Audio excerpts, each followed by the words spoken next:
Hey, you. Yeah, that's right. I'm talking to you. Are you looking for the best way to promote your podcast? It's easy. Just advertise your podcast to your ideal target audience. That's right, listeners of similar podcasts. Podbean has the best and most cost-effective options for you. Just go to the website sponsorship.podbean.com/STR. That's right, your friends here at Scout Team Radio are hooking you up. Go to sponsorship.podbean.com/STR and you will get the best deals to get your podcast rolling. Now sit back, relax, and enjoy Scout Team Radio. Yeah. You want to like them, but you can't. Are you listening? What? Are you listening? Did you bring me on this show to insult me? Yeah. That's what I'm saying. That's what I'm trying to say. Yeah. Hey, y'all don't want it with us, man. We straight gangsters over here, Straight man. gangsters.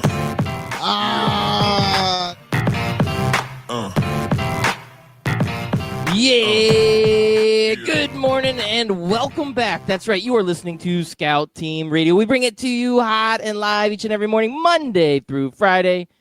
I am one of your gracious hosts. They call me Loudbeard. You are the most egotistical, self-deluded person I have ever met. Yeah, that's true. And the man on the other microphone, he's a great American and a great patriot. You all know him as...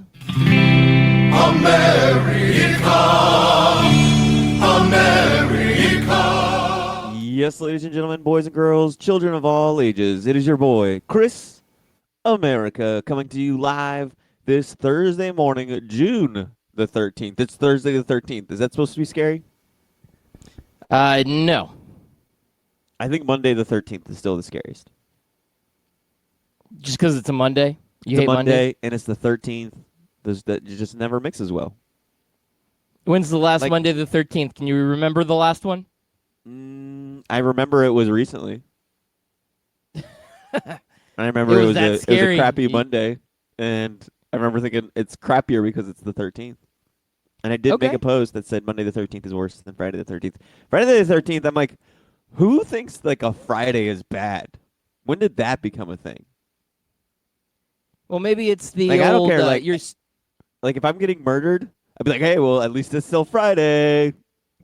Oh, see, I was thinking the opposite. Like, you're like, okay, I'm going in the weekend. Yeah, this is going to be the greatest day ever. Oh, my God, there's a guy getting ready to hack That's me up true. with a machete. It Yeah, goes from that's being true. the highest of highs to the That's lowest true. of lows. Yeah, if That's you're going why. to murder me, Yeah. do it on a Sunday night, okay? Right. Like, take me out of my misery so I can at least enjoy my weekend and then don't have to go back to work. Yeah. So, yeah, now you get it. Now you get it. Now I'm on the page. All right, I got it. All right. Well, Chris America, I don't know if you saw this or not. There seems to be a little bit of an imminent breakup. It looks like Jim and Pam from The Office are having a little bit of a lover's quarrel. What, are you watching season 9? I am. Season whatever, I don't know. Yeah. No, that's the last I'm season doing that they that. start going through troubles. You know, I was there too recently. I'm actually on the last episode and I haven't watched it yet because normally I put it on because they're like 20 minutes long. And I'm like, okay, I got 20 minutes. And then the last episode's like 40. I'm like, ooh, that's too much of a commitment for me right now. I think I should stay single for a while. So I haven't watched it yet. But yes, Jim and Pam, it was heartbreaking to watch, was it not? I think you and I are on two different pages right now. Maybe we are. Yeah. So last night, Jim, he went to the Boston Bruins game. And you know Pam's a big St. Louis Blues fan. So Jim is all over Twitter. He does a little video and he says, Pam, this seat right here is right next to me is meant for you. And he just says he wishes her team the best, but you know, he really wishes she would be there. And he's wearing his Boston Bruins gear and he's at the game. And all of a sudden, you know who comes up and sits next to him and takes Pam's seat? Was it hold on. I'm trying to think of his name. Oh gosh, I got it right there. Was it Roy? It was Roy. Yes. It was Roy. I was like, okay, it's an R Jim name. It's an R and name, it's an R name. Roy. It's like not Rob, not Ron, Roy. Yep, Jim and Roy enjoyed the Ooh. game together. I will Do you say think though, they're like Pam, she lovers came now? back. That would have been a twist, right? If that's how things ended on the Ooh. end of the show, Jim and Roy end up together towards the end. That would have been a nice twist. I mean, That would have been an M. Night Shyamalan Ding Dong type twist. yeah, yeah. M. Night Shyamalan would have been all about that. Like, this is what's gonna get all the fans. If that's no how one's they gonna ended see this it, coming. oh my God, could you imagine? And then it fades to black like it did in The Sopranos. Oh, that would have been awesome. Oh, where were we? 8 years ago when this show ended. Why weren't we on that writer's table? Yeah, it's crazy how much time span that show went across. Because like I said, I've been watching it, and I'm all the way up to the last season, season 9. And it's funny to go from like watching just flip phones to smartphones, talking about George Bush to Obama, like just seeing how much change there was from when that show started to the final season. 9 seasons. Yeah, That's a long time. I did a recent binge of The Office. It's a great show to put on like at the end of the night when Exactly. when you're like getting ready to go Yeah. to bed. You put it on. You've seen it before, so you don't have to sit Exactly. there and get into it. But you get a few good minutes of like entertainment out of it, and it's honestly just one of the best shows out there. I don't know what it is, but I love it. Absolutely love it. Yep. And you go through like hating somebody, and then you love them, and then you hate them again. Dwight, Michael Scott, Angela, all of them. It's true. There are a lot of ups and downs in that show. You feel like you're part of their family and that they're part of your family when you watch that show. Exactly. You feel like you work there. That's what you do. Yeah, this is crazy though. Jenna Fisher, she was out everywhere. She's doing videos. She was part of the announcing crew, giving a message over to Pam. I'm sorry, she's Pam, giving one over to Jim, which is John Krasinski, and it became this whole like Office Stanley Cup feud that was going back and forth both on social media and on TV. And to me, that's awesome. Like, this is what makes hockey great. They love to have fun. Hockey doesn't mess around. They want the most entertainment they can get out of a series. And last night, not only was it great on the ice, but some of the extracurriculars, having Pam and Jim really taking it home. I enjoyed it thoroughly, Chris America. Yeah, and I've always noticed that the people from like that Midwestern area, the celebrities from there, are always the most fun when it comes to sports. Like, who's the guy that plays on Modern Family? He plays the bigger gay guy. I don't remember. I know who you're talking about. I don't know his name. Sorry. It was something Stone Church Street. Oh, finally, you get to be the one that messes up. Yeah, I turned down the wrong dial on the mixer. I thought I turned my phone down, but I didn't. So You about to play a video from Pam? Yeah, that's what I was going to do. This is Pam sitting there at the finals with all of her glory, talking trash. Let's go ahead and give this a listen real quick. And, of course, I don't have it Now ready. it doesn't play. Because when we were shooting the show, the Red Sox and the Cardinals were in the World Series.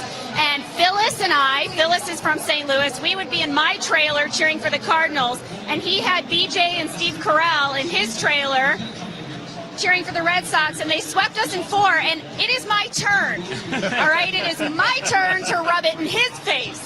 So let's go, Blues. There we go. So that's Pam before game, giving her love. I like it, man. She's right there telling them, like, it's coming. Don't be worried about this. Steve Carell tweeted out to Pam a picture of, well, it was just a tweet in general, but him wearing his Bruins hat. So it looks like all the cast members were getting up on this. So, man, I feel good for Phyllis and Pam. I felt like they didn't get enough love on the show. So I feel good about that. Pam got a ton of love. What are you talking about? Phyllis is the one that got no love. Well, she got a lot of love from Bob Vance. All right. Well, from Vance Refrigeration. Yeah. Oh, yeah. I did think it was funny that love there. I did think it was funny that she referred to her as Phyllis and not, unless that's her real name. I don't know, but because isn't Creed Bratton like that's actually his real name? Yeah. But now Stanley's real name is Leslie. Is it really? I think so. I think I missed a trivia question at a bar once because of that. I was like, "Who's Leslie?" It was Stanley. Yeah, it was which weird. actor plays Les or what? Actor Leslie plays what character on Yeah. The Office? And you're like, Yeah, it was something like that. You're like, was threw it me off. was it the redheaded chick from what was her Erin. name? That Aaron? No, it wasn't her. Was it Angela? Maybe. Hmm. He always gets you with those girl names on a guy. Yeah, they're tricky. They're very tricky. All right, Chris America, I got it queued up now.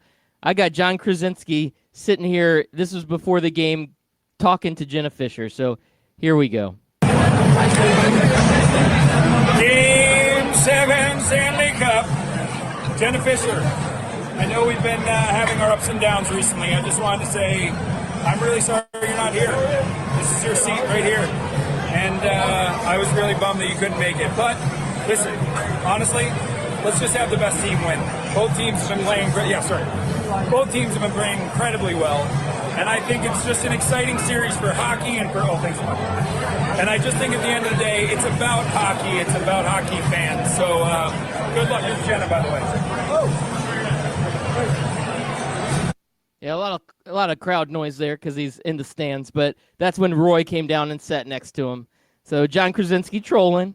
He probably feels bad for that since his team did lose, and Jenna gets the last laugh.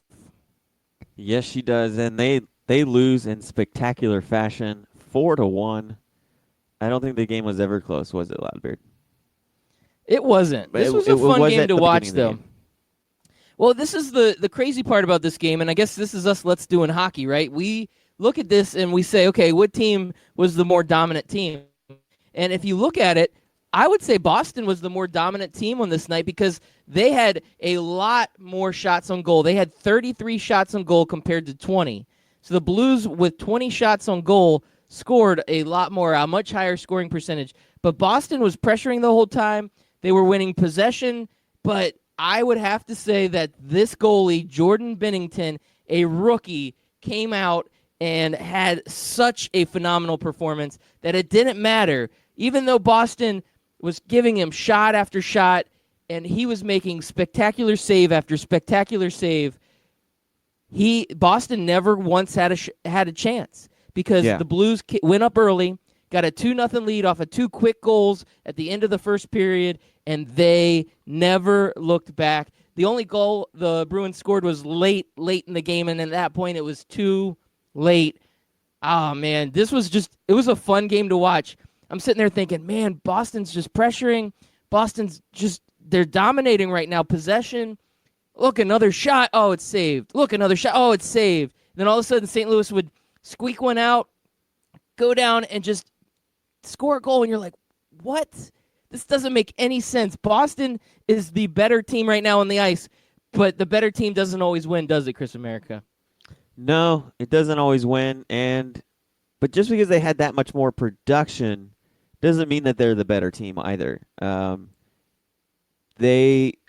it's quality over quantity in hockey, right?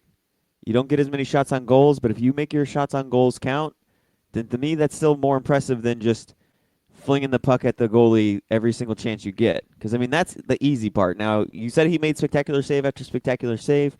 That also means that the goalie is really good and a lot better than Boston's goalie. And so it all comes together to where in a 7-game series, it's clear that these two teams are evenly matched. But I think with the way this series went, we know that the St. Louis Blues are the best team in hockey right now. And they are the Stanley Cup champs, and they deserve it. And the kiss of death is still alive and well with you and Mike Berlon. Yes, the kiss of death is alive and well. And there's a fan out there for the St. Louis Blues right now that should be thanking me. There's one fan in particular that should be thanking me. There was a fan that went out that is a big Blues fan, and the Blues were kind of sitting at the bottom of the league at one point early in the season, and things were not looking up. And this fan went out and he put $400 on the Blues to win the Stanley Cup. Putting $400 down on the Blues when they were down and out early in the season, what do you think his return on that investment was, Chris America?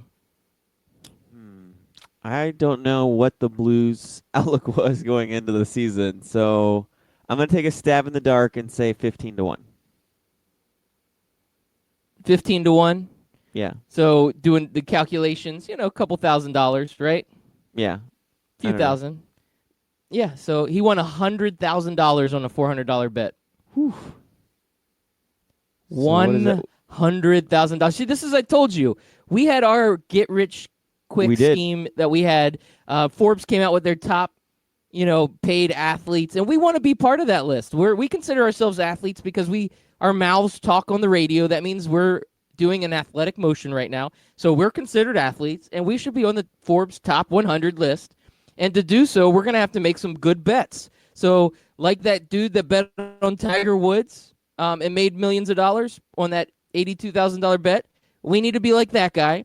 We need to be like this St. Louis Blues fan that put $400 down for the Blues to win it all and won $100,000. So somehow we need to be one of these guys. So I just did the math. I crunched the numbers. That means the Blues were a 250-1 odds to win the Stanley Cup at the beginning of the season? Yeah. Well, that's insane. I think this was. Yeah, it is insane. Well, remember, all the number one seeds were knocked out in like the first and second round of the Stanley Cup playoffs. I mean, these weren't the top-rated teams that were left. I mean, the Lightning, they had really great odds. Some of these other teams, I mean, this was a weird series for the NHL. Like, the entire Stanley Cup playoffs was just crazy. And when it all came down to it, the Blues were the team that came out on top. It wasn't the Golden Knights or like I said, the Lightning or some of these other powerhouses, the Capitals. No, it was the St. Louis Blues who had never won a Stanley Cup. This is their first time in their history, their storied history. And this is just a phenomenal feat for this team. And yeah, 250-1. That's good odds, man. I like that. That's a crazy bet to throw $400 on a 250-1 odds. Oof. And the bookies, man, they got to be mad at themselves. Because he's not the only guy that bet $400 or some amount of money on those 250-1. Like, there's been a ton of people that were just like, guys like you, who said, you know what, 250-1, I'll throw $100 on that. I'll throw $10 on that. I'll throw $50 on that. And you get enough people throwing that kind of money at 250-1, and then that team wins. It might not be $100,000 that you're paying out to one person, but it's like $20,000 here, $2,500 there. You're all over the board with those bets, because that's what people do, especially when they go to Vegas. I did that once. I went to Vegas in May, and I looked at all the NFL odds, and I was like, you know what, let me throw $10 here, $10 there on these like ridiculously odd teams that I knew weren't going to win, but just in case the Miami Dolphins somehow figure it out in 2010, I'll put them down to win the Super Bowl. They didn't, but like Vegas makes so much money, and like the bookies make so much money off of those bets. Now they have to pay it back. I think it's sweet justice. It's poetic. It is. I don't feel bad for the bookies. Do you feel bad? You don't feel bad for those bookies? Never feel bad for the bookies. Never. Nope.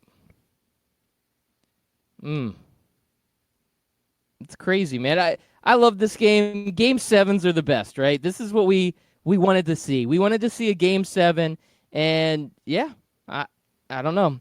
So I'm looking this up, Chris America. That's why I'm probably giving a little bit of a gap here when I'm talking. I wanted to make sure I was getting this correct. But so St. Louis had a rough season. I'm reading this from an article. Prior to this, obviously, the team wasn't above 500 a few months ago, and it entered 2019 with a 15-18-4 record.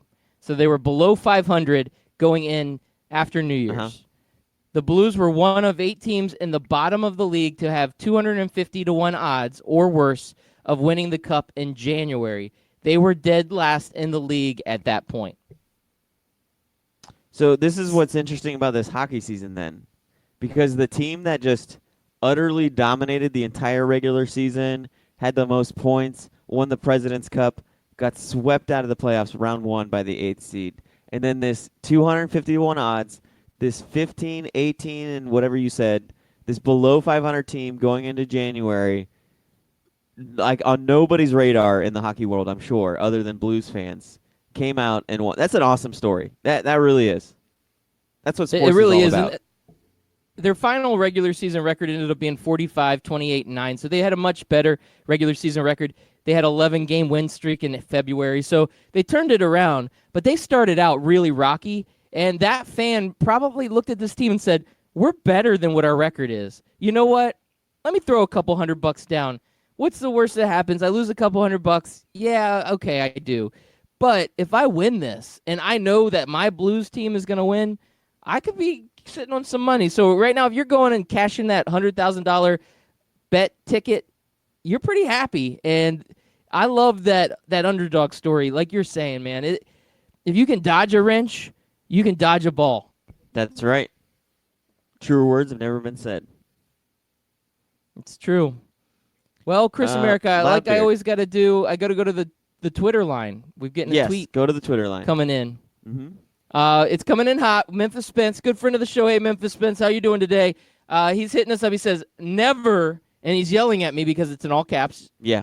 Very unprofessional Memphis Spence yelling like that. But never feel bad for bookies. Never. Okay, Never. I agree with Never, you. ever, I ever. am on the same page. I don't ever feel bad. There was that one time that one bookie came after me, wanted to break my leg. Oh, I was man. like, dude, come on, relax. That guy, you remember yeah. him? I do remember him. I'm surprised he didn't call in when you lost your horse bet. Or did you just keep I'm hitting surprised ignore he on didn't your either. phone? You just kept sending Yeah, your voicemail, I think right? I kept hitting. Yeah, he likes it when I send him to voicemail. It usually does not go over well, to be honest. So Loudbeard, last night before the game, I decided to finally go rent Spider-Man: Homecoming. Still hadn't seen it yet. It's me and the boy, Little America. We watched it, and I thought it was a cute movie. I thought it was good, well done, and I like that they're starting this Spider-Man out young, and I'm hoping that we get to see him for the next 10 to 15 years and kind of watch him grow up into the man Spider-Man. It'll be interesting to see, and I think I'm kind of hoping they kind of take like that Harry Potter route where, Harry Potter starts off as like a light, fun-loving story, and then it just gets darker and darker as Harry gets older. I'm kind of hoping they do the same with Spider-Man, that these movies get more and more dark and less fun. Oh, yeah, you want him to be like the emo Spider-Man like he was back with the Sam Raimi trilogy that came out. Yeah, I like that too. Emo. No, I don't need emo. Give him some black eye. He needs some black eyeliner. Yeah. That would make him cute. And then he's brooding.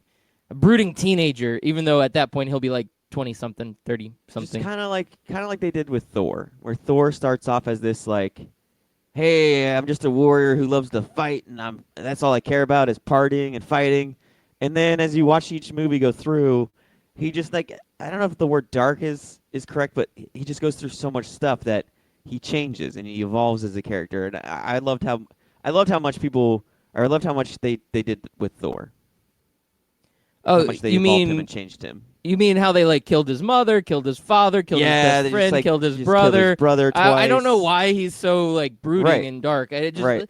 Just kill everybody he's ever known. Exactly. Best friend. And that's what I'm hoping with. That's perfect. With this Spider-Man, this new Spider-Man. It makes a lot of sense. I agree with that. Scott Kaiser All checking right. in. I need you two to stop talking about Spider-Man. You screw it up every time. Thanks, management. That's so true. That's so true. That's because he absolutely loves Spider-Man. He's got Spider-Man as his cover page or whatever, that cover picture on his Twitter account. Look, man, I like Spider-Man. He's great. He's just not that great. He's a good, fun story. He's good to have him around. All right. It- Even and then it watching was the funny, movie, you don't too. sound that enamored over him. You're like, well, Well, this because is, here's the other funny part, and I always thought it was funny about Spider-Man is like, he's only good inside New York City for a lot of the things that he has to do. And the scene where he's in the suburbs at the party, and he goes to like swing his way over to the danger, and there's nothing to swing on, and so he has to run like he's Ferris Bueller. And that was the other funny part. So they're doing that whole scene where he's running through people's yards, and I'm like, oh, wow, this is kind of like Ferris Bueller. And then he runs past the TV of watching Ferris Bueller run through people's yards. Like, oh, that's kind of funny. Great minds think alike. So it was amazing, and you're just not giving it the credit it deserves. No, Let's see what it's it was good. I don't know what you want from me. It's like Star Wars. Star Wars is good. I appreciate the movies. I just don't have that level of fandom. All right, you're gonna go too far. You're gonna go too far. You're gonna insult Star Wars, and all of a sudden, the whole world's gonna come crashing down. We do not need that. The Death Star does not need to blow up on today's show. So let's go ahead and move on. As you've now insulted Spider-Man and Star Wars, two of the greatest universes in the entire world. I don't know about that. I'm speechless. I'm breathless. I don't will even know what say to this. do at this point. I do love this version of MJ. I absolutely love it. I think she's great, and I can't wait to see her in the next movie. Oh, Zendaya, she's a great actress. I mean, Yeah, but I used to watch some of those Disney shows Yeah, because of my daughter, and of so course, because of the daughter. yeah, they No were other pretty good reason. shows. Yep, and you could just tell that she had so much charisma on the screen, and she made the young shows, and now she's getting into more adult style TV, and she's doing fantastic. She's got a series coming out on HBO. I don't know what to think of it, but I have a feeling that she's going to make this a really great series. But great actress, great young actress, great young actress. I agree with you, MJ, the new one, awesome.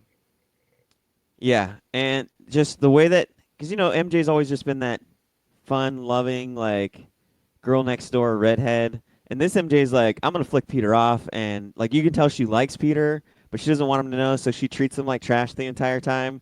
And it's kind of the opposite of the way it goes. It's always been Peter Parker chasing MJ, and this time I love it. They took a whole nother route on that storyline, and you can tell that MJ is the one that secretly has a crush on Peter Parker, and he doesn't notice it.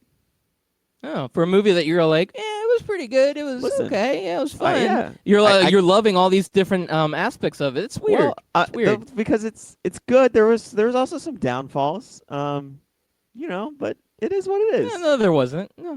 No downfalls at all in this movie. No. Michael It's Keaton's perfect. character was interesting. Oh, that was a good M. Night Shyamalan ding dong type twist. Was that Michael Keaton's character was the dad of the chick that Peter Parker was pursuing, Liz or something like that? Mm-hmm. That was an interesting twist. I All like right. that part.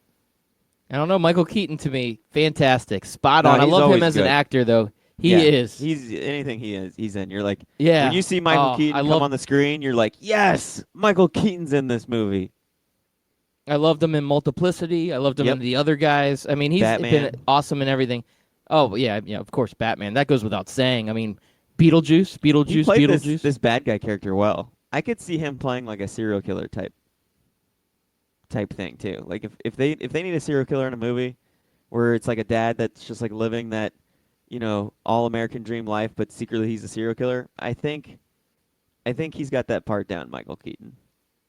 That sounds like the sequel to Mr. Mom. It should be. We're gonna work on that script. Let's get Hollywood on this right now. We need to get this going. We pitch out so many great ideas on this show. It's ridiculous. I know. We don't write them down though, so we don't even remember. Yeah, I don't even remember. But there's a lot of them. There's a lot of them. That's why we record them. That's why we record them. Yeah, that's right. We got to go back and listen to every episode and then start writing down all these great ideas that we have.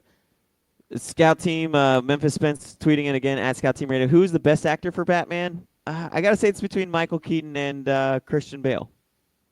I'm going to have to say it's Michael Keaton hands down. I'm not even going to put Christian Bale in that same platform. Christian Bale was good. He was one of the best, but not the best. Michael Keaton, hands down, the best Batman ever. Now is that little 10-year-old Loudbeard speaking, or is that a genuine assessment? No, it's a genuine assessment. Okay. I do have just a great love for Michael Keaton anyway. I think he's great in everything he's in. I mean, I've mentioned several of his great flicks, and I think he nailed it. And as soon as he wasn't Batman anymore, it went downhill quick. Val Kilmer could not fill in his shoes. George Clooney could not fill in his shoes. That was all Michael Keaton. Yeah. And then that's why I kind of put Christian Bale in there, because Christian Bale's the one that brought it back. And I don't know so much that if it was Christian Bale or if it was a new direction with the storyline and staying more true to the comics and making it more edgier and grittier than it was like cartoony and comic bookish. Like especially, what was it, Batman and Robin? God, what a hot piece of garbage. Well, yeah, that's one of the worst movies ever made. When you have Arnold Schwarzenegger riding around on ice skates, I'm going to freeze you. I'm going to freeze you. It's Yeah, almost like he you're waiting for him to be like, I want to suck your blood. I do think that Uma Thurman was a good Poison Ivy, though. Yeah. She fit the character well. She's another quality actress, though. She is. I still think Jim Carrey should play the Joker. I want to see him in that role. I feel like he played the Joker as the Riddler. Yeah, I could see that where he was a little too over the top as the Riddler, Yes. Uh-huh. where the Joker is the one that's over the top. He's the He one would that's have been over a the great top. Joker. And like Jim Carrey has this ability to go really, really high with the fun and also get really, really dark, which is again what the Joker is. Yeah, I always feel like they go I'm one with or the you. other with the Joker. They either go the really, really high route or the really, really dark route, and I think Jim Carrey can bring that balance. So we'll see what Joaquin Phoenix can do with this character. I saw the preview when I went and saw the Dark Phoenix movie. At first, the first blush of that movie I saw, I was like, man, I feel like there's going to just be a whole lot of just story buildup, and in the last 5 minutes he's going to be a Joker, and I'm not going to like that. But this preview, there were a few more Joker scenes, so I was like, okay, maybe they'll do half and half, where it'll be half of the movie of him building up his storyline and his tragic story, and then the other half is him being the Joker. That's what I'm hoping for. Now, are they going to build this up to where the new Batman, this Robert Pattinson character, is going to go against this Joker?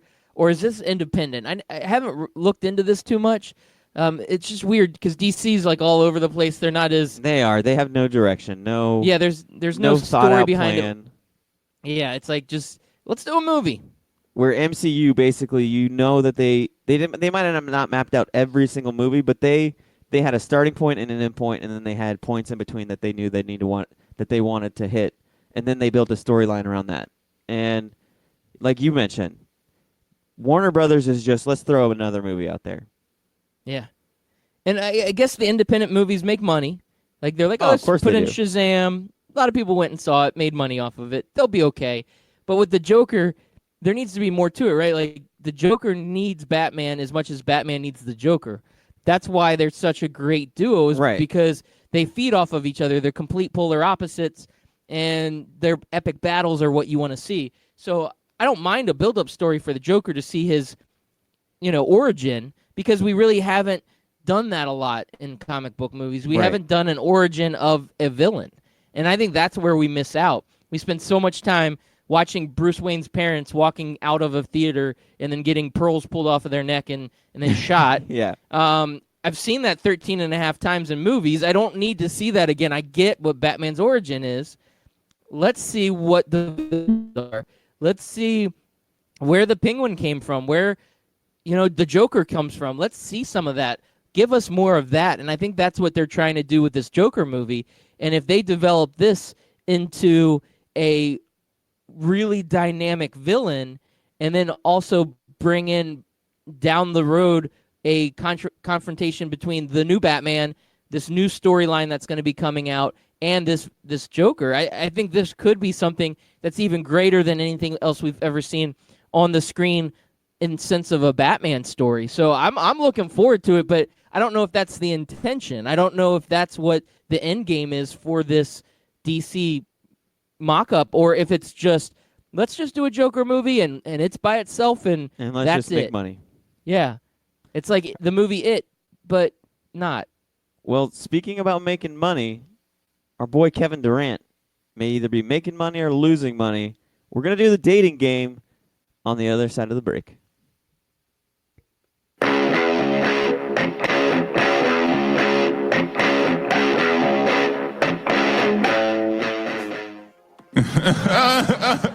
Hey, Kawhi, what are you laughing at, man? This isn't funny. Fantasy sports reimagined. FanDuel, that's what I'm talking about. It is more than just fantasy sports. It's the best way to watch the games, win real cash, and bring the action right to your living room. Just choose a contest, make your picks, watch, and win. And if you go to FanDuel.com/STR today, you can get a $5 deposit bonus. Once again, that's FanDuel.com/STR. Come on, man. This is not a laughing matter.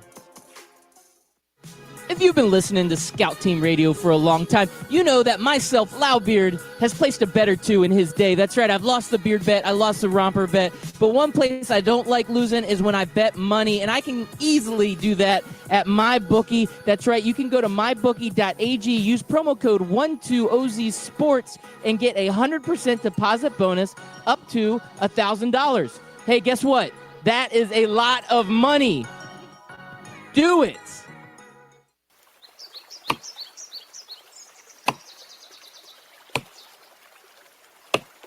When I'm working hard, I build up a thirst for sports. That's when I grab a cold 12-ounce sports radio.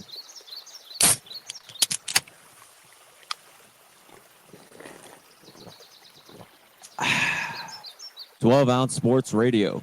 Quench your sports thirst.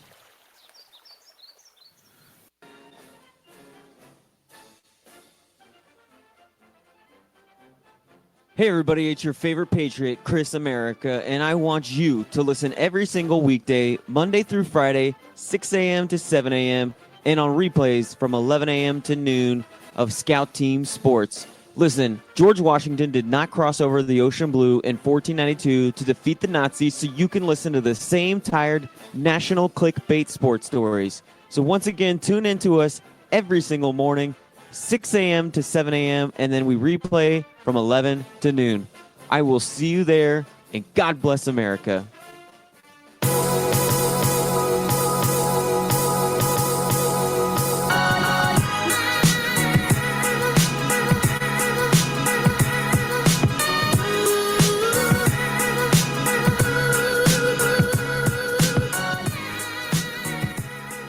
Welcome back, and thank you all for listening in. Once again, this is Scout Team Radio. We bring it to you hot and live each and every morning, Monday through Friday, 6 a.m., right here on 12-Ounce Sports Radio. We also simulcast on the Full Press Radio Network, and we go out on the Barn Burner Podcast Network, so we're excited to be on all of those different channels. You can also hit our podcast up. If you can't catch the live show, you can search the podcast out on Apple Podcasts, Spotify Podcasts. Just search Scout Team Radio anywhere you can find a podcast. That's it. It's easy. Just search it, Scout Team Radio. Also hit up our website, scoutteamradio.com. A lot of great information out there on that website. You can catch old episodes and get personal bios for each of your hosts, including one host that nobody even knows because he hasn't been on the show in 6 months. We've got all of that on the website. Check it out. It's pretty awesome. All right, so this dating game thing, man, it's been getting hot and heavy the last couple days. This is serious. This is getting serious. Chris America and I, we got into The Bachelorette the other night, and now we've got the dating game going. I mean, there's some serious chemistry going on right now, and I think Kevin Durant, he's got a little bit of a chemistry issue, and I think I can fix that for him. You ready, Chris America? Yes, he is. I know he is. He's sitting there. He's thinking about how great this Kevin Durant dating game episode is going to be and segment. He's thinking about it, and he doesn't know what Loudbeard's got in store for him. He really doesn't. So I'm excited, and as soon as he finds his way back over to the microphone, we will be getting this thing started.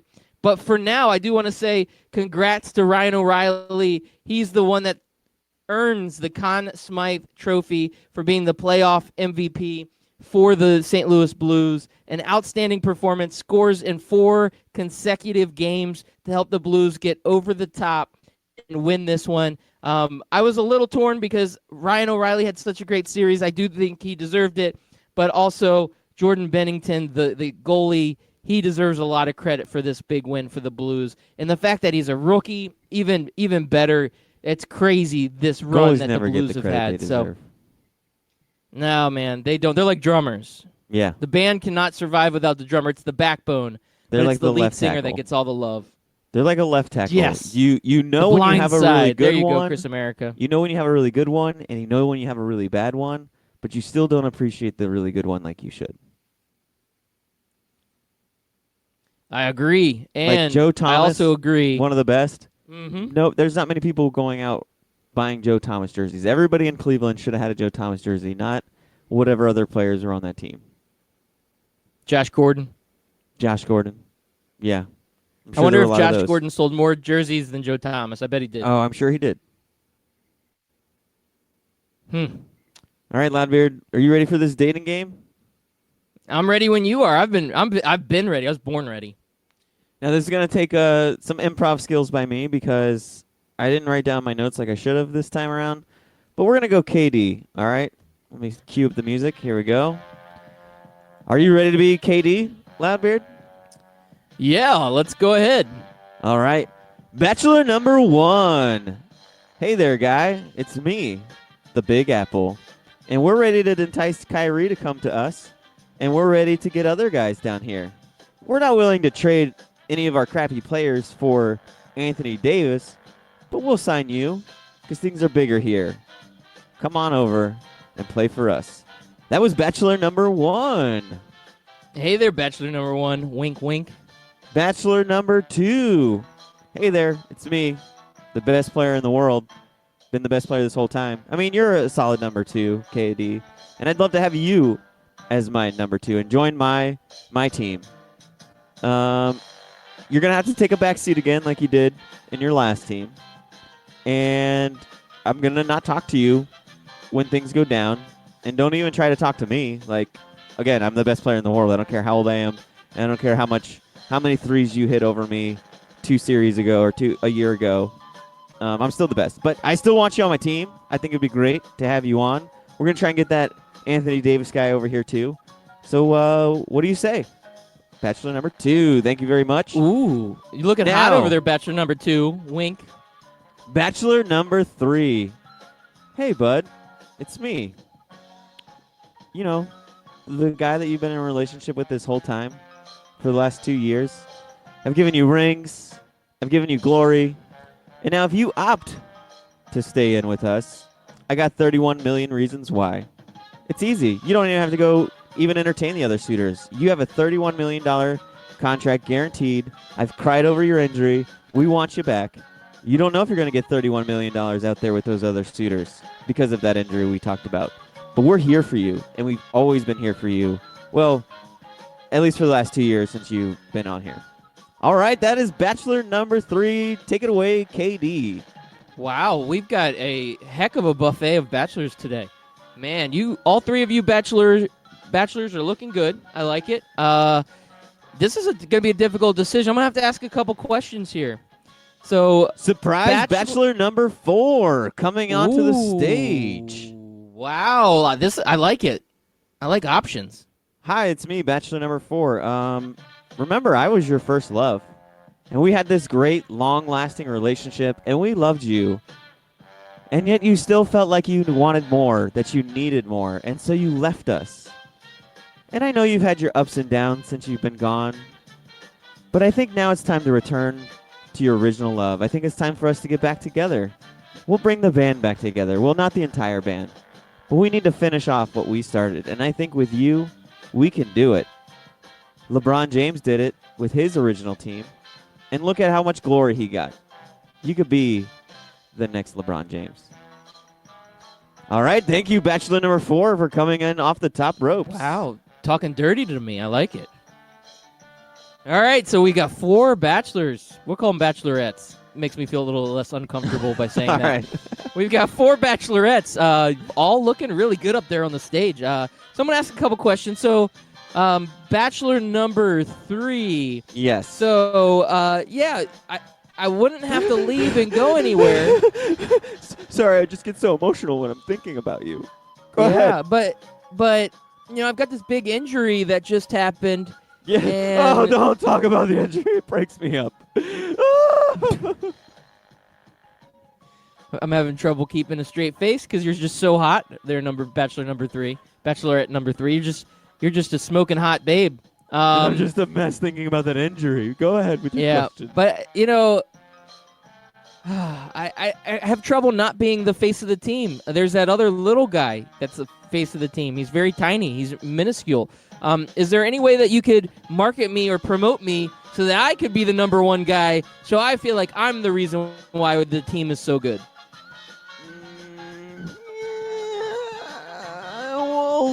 We'll think about it. I mean, look. All right, whatever. Bachelor number... Wait, hold on. You're always talked about more than Steph Curry. No, you had your chance. Just keep making burner accounts. Just keep making burner accounts, and you'll still be talked about more than Steph Curry. All right. Stop right there. Bachelor number 3, you're out of here. Gone. Boom. I don't want any of you. I've got now I got Bachelor 1, Bachelorette 1, Bachelorette 2, Bachelorette 4. Feeling a lot better about this. Bachelorette number 1. You talked about a big apple. I don't like to eat a lot of food. I'm very skinny. I'm Kevin Durant. I'm a very skinny guy. So I do like eating healthy food though, because big apples are very healthy. They are. My legs are like the size of a worm that would come out of an apple, and fictional lore. And so I think that's good. I like that. I like that a lot. Okay. So you're going to bring me over, and it's going to be a team full of superstars, right? Like, you promise that you will sign all of these other superstars, right? Yeah, like if you click our website, it says under construction, be back soon. Forever. We're working on it, but we'll get there, I promise. Like, like if you come, other people will come. It's like build it and they will come. You've seen Field of Dreams right there, Katie.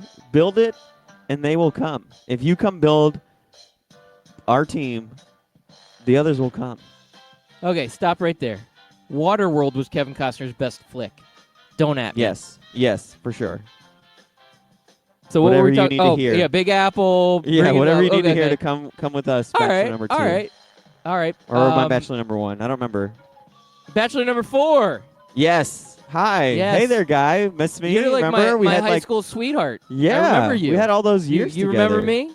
Yeah, of course. Of course we remember you. Why would we forget?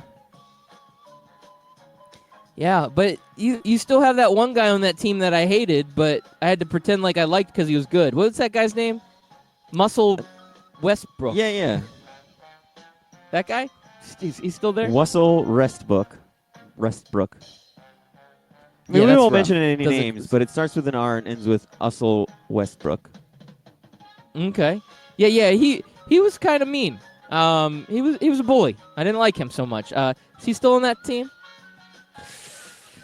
Would it help if we said no? Yes. So after listening good, to he all bought these it. bachelorettes, So glad he doesn't really check And- the roster and he only checks his burner accounts. Oh my God, that was a close Woo, one. If got I told him lucky. Russell Westbrook was still on the team, he might have said no. Oh crap, am I talking out loud? Oh man, I am talking out loud. I'm thinking and saying what I'm thinking. I need to stop. Okay, I don't think anybody heard me though. All right, shoot, I'm still doing all it. right. Bachelor. Whatever number that other bachelorette was, Magic Johnson's no longer the GM, so I hate you guys. I'm gonna just have to pick it right here. I'm just gonna pull off the Band-Aid and I'm gonna have to say Yeah. it. Bachelorette number 1, you are the winner. I love apples. Yes, New York Woo! Knicks. You are signing Yeah. Kevin Yes. Durant. Now, I can't remember yesterday. Did Kyrie pick the Knicks or no? I can't remember who he picked. Who? Kyrie? No, he's. Yeah. The story that came out with Kyrie is that the Knicks aren't going to heavily pursue him because they believe that he's going to go with the Nets. He signed on to that Rock Nation Sports Group, which is the one that's like the sports agency that's owned by Jay-Z, and Jay-Z is also part owner of the Nets. They think that, the speculation is now coming out that Brooklyn is where Kyrie would want to go. Though I Hold think on. this is a Time terrible observation. Yes. Timeout, though. How is that not tampering? How is good that not question. against the rules that you own part of a team and you own part of a sports agency? If that's not tampering, I don't know what is. Well, I mean, the one guy for Golden State owns the team and pushes around the other team, the Raptors. Was that tampering? I don't know what you're talking about. The owner of Golden State. Kyle yeah, Lowry. yeah. I mean, Yeah, and I said that was should be bad. tampering. Yeah. Yeah. This is non-physical contact tampering right here. I don't So- know what the rule is behind that, but Jay-Z owns a little bit of everything in the world, so I think there's no way to really regulate that. Yeah. He's He's like, just- look, I'm Jay-Z. I get to do what I want. Exactly. Have you seen my there's wife? no- Have you seen my wife? Yeah. Yeah. So that would be an interesting thing to happen to the city of New York, to have KD with the Knicks and Kyrie with the Nets. I think that would make the New York rivalry at least a little bit more interesting than it is right now. I mean, not a little bit more, like a lot more. Because right now it's just nobody cares when the Knicks and the Nets play each other. Nobody. Yeah, but I think the Nets, I mean, if this is true that Kyrie's looking at the Nets, I think it's terrible because they already have D'Angelo Russell.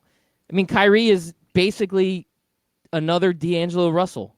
You would have two of the same guy on the team. So what It if you doesn't traded fit Russell well. for AD? But, I mean, if you could pull off a trade like that, that would be a great move. You're trading an all-star, getting back an all-star, and then bringing in, so you would stack your team. Kyrie and AD could theoretically be a very good, powerful, dynamic duo. I think your team then would become like the Oklahoma City Thunder when they've got Paul George and Russell Westbrook. I think it'd be very similar. That's where the Nets would be going. Yeah. I think if Kawhi and the Raptors win the championship, I think that's good for the New Orleans Pelicans because it shows all these other teams like, look, yeah, he's a rental player. Yeah, he might not stay with you, but look at the Raptors. They took a gamble, they rolled the dice, and they won. You should do the same, and now they can say that to every single team that they talk to on these trade talks. Well, the rumors are, and the speculation that has been coming out is that right now, trade talks are already started. The Lakers and the Boston Celtics are both putting their best offers out to the Pelicans to make this trade work right away. Lakers, we knew they were going to be in the fold. They're trying to get a superstar over with LeBron. They're going to trade. They're looking at trading Lonzo Ball and Brandon Ingram and maybe that number 4 overall pick, seeing if that would entice the Pelicans. Celtics, on the other hand, that's a different story because the agent for AD comes out. Rich Paul, he says, if Boston trades for Anthony Davis, he will work out his contract and he will go into free agency. He has no intention to sign a long-term deal with Boston. But to your point, then Boston can say, well, look what Kawhi did. If we could bring a championship to Boston, we could maybe convince AD to stay. Though who's AD going to play with if Kyrie leaves? Even if they don't get to convince him to stay, like you won a championship.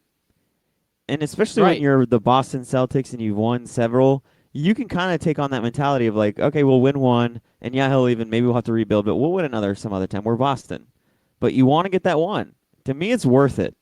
Especially, I don't know, like no matter who you are, I think it's worth it to trade away your future, which, the Boston doesn't really have a future, do they? I'm trying to think of their roster. I mean, maybe Tatum is like a guy you want long-term.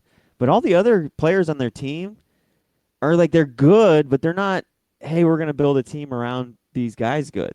That's why I think they need to be talking to teams like the Nets.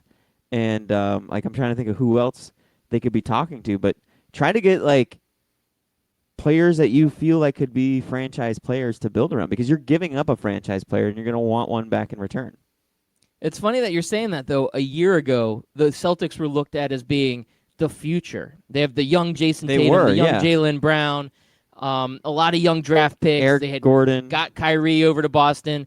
They brought in Gordon Hayward. Gordon Hayward, sorry. Yes, I was going to say that's not the one, but yeah, Gordon Hayward. And Kyrie's still considered to be a young talent. Gordon Hayward's young. I mean, all of these guys, it was supposed to be a team of destiny. And a year later, they are an absolute mess. Kyrie could be walking. Gordon Hayward's a shell of his former self. Jason Tatum took a step back. Jaylen Brown took a step back. The whole team just did not move in the direction they thought they would. And like you're saying, now you're like, well, what's the future of the Boston Celtics? A year ago, we said they had the brightest future in all of the NBA. Right. And now we're saying, Like a year ago, if you're the Pelicans, you're like, yeah, we want that Tatum. We want Jaylen Brown. Like, send him on over. And now their value's diminished after this last season. It's kind of like, okay, well, are they one-hit wonders, or will there be a bounce back? Yeah. Well, like the question of the Boston Celtics, Kyrie. I think out of all the teams that made the playoffs, the most questionable future out of all the good teams, I'll say that because the 8th seeds, 7th seeds, they're whatever. But the top seeds, like the top 5 seeds, I think the Boston Celtics have the most questionable future. They could either rebuild and retool and reshape and keep the train going, or they could be a lottery team in 2 to 3 years. I could see that happening. They could fall apart. Now, I put a lot of confidence in Danny Ainge. He seems like he makes some very smart moves when it comes to this roster, and he's positioned them to be where they're at today, where they do have some young assets. Whether or not they materialized over the last year the way that they wanted to, that's a different story. But I don't think Danny Ainge is going to put them into a position where they're back in the lottery. I think this team's going to move forward, and they have to move around some pieces and tweak some things. They will, but I'm not as, I guess, discouraged for the Boston Celtics as you are. I'm not discouraged. I'm just saying that there's a huge possibility that happens. There's a huge possibility they're in the lottery? Yeah. Okay. All right. Well, agree to disagree there, Chris America. Yeah, I'm trying to pull disagree. up this tweet from one of our listeners, Sean Dilly Daly. And he's a big Chicago Bulls fan. I can't really see it on my laptop because it's like super small, and I'm trying to pull it up on my phone, and it's not quite there. Are you following Sean? I'm sure I am. Can you? Oh, here we go. Now my internet's working on my phone. All right, here's the trade that he proposed: the 3-team trade between the Lakers, the Bulls, and the Pelicans. All right, so we'll start off with what the Lakers get. The Lakers get Porter Jr. and Felicio. That's who the Lakers get in this trade. The Pelicans get Levine and Dunn, and the Chicago Bulls get LeBron James, Anthony Davis, and Kyle Kuzma. Well, that's And a great trade. You know how they He's have from the ESPN trade machine? This trade is successful. Yeah, that's the one he built he's a for Chicago his Chicago fan, Bulls. by the way. Yeah, he's a Chicago there he Bulls fan. goes. I thought I mentioned that. I'm sorry. Yeah, no, I like that. I thought it was hilarious he posted that. That's a solid trade for the Bulls, right? Yeah. Well, Chris America, I just have to say, like the 15 batters that went against Justin Verlander last night, we're out. Nah, man, another fun show. Talk some hockey, talk some comic books, and some basketball. Solid show, Loudbeard. Oh, did you say something? I'm sorry, what? Yeah, just patting ourselves on the back like I always do. Yeah, you're a regular Kyrie. Peace.